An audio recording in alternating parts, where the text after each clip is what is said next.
This is a book review of Not Brand Eck Volume One. This is a parody comic from the Marvel Masterworks series, and these are comics from 1967 to 1969. Includes Not Brand Eck 1 to 13, and it's brilliant. I love it. It's a parody book. Now these stories turn up quite often in epics, you can see them, but also Not Brand Eck sort of magazines that quite often turn up at comic conventions, normally without covers and things. I know I've got lots of issues of Not Brand Eck without covers. So, but they're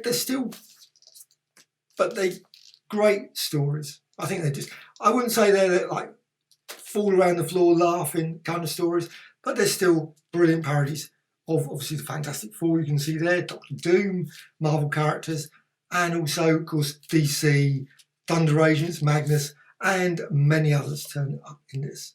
You've got this one, just on the back cover, you've got Batman and Robin. Obviously not called that, but you've got a variety of different characters. And they're just great. Great to it. A whole range of different artists obviously involved. So you've got obviously Gary Friedrich there, John Severin. You've also got, but you just got brilliant bit like Human Torch, Submariner, and it's near enough like reading a standard Marvel comic of the 60s. So if you're in the 60s and you're a completist, you have to have this collection. It's just, there is actually a complete collection that's just come out, paperback, so that's available as well. But this obviously came out a lot earlier, and I just had to buy Not Brand Eck because it's just brilliant.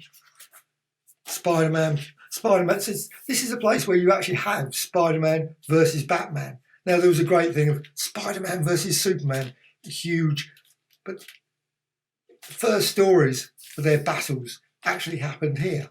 Obviously in a parody, and of course they could never say it was Batman, of course.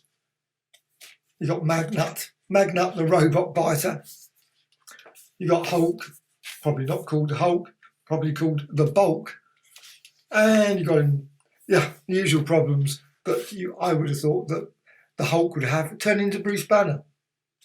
Got Captain America. They really loved advertising Not Brand Eck, Brand R, etc. Electro. So you've got some of your standard villains sent up. Brilliant over-top word balloons in here. Brilliant covers as well. You've got the Hulk versus the Bulk. I mean, the Thing. Captain America.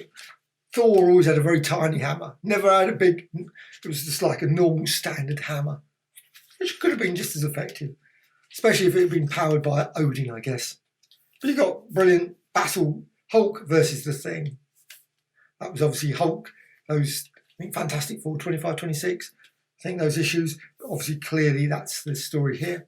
You got Wonder Woman, obviously again not actually called Wonder Woman, the origin of the Fantastical Four. I mean, they were consistent as well. It wasn't just that the origin of Superman. So that the Wisp, so you got the Wisp turns up. Just brilliant. Superman, Supergirl, obviously, and so on. And also there were parodies of films, everything was thrown into this. Some of it was just daft beyond belief. Bits of poetry was thrown in, weird and wonderful stories with, and some people like Captain Marvel here, Frankenstein turns up, the Sinister, Sentry, Sinister, Medusa, Iron Man, anyway, the whole lot. Dracula again, the origin of Simple Surfer. I mean, this is just a brilliant book, just superb, and it's got some extras at the back. Not a vast amount. It's also got some lovely ones with the bullpen themselves. So sort of that's some extras there, and some ads. Also some inked pages, brilliant inked pages, and then the standard biographies at the back. And what a brilliant book this is. I mean, it's about 430 odd pages of classic Marvel material from the 1960s. Brilliant.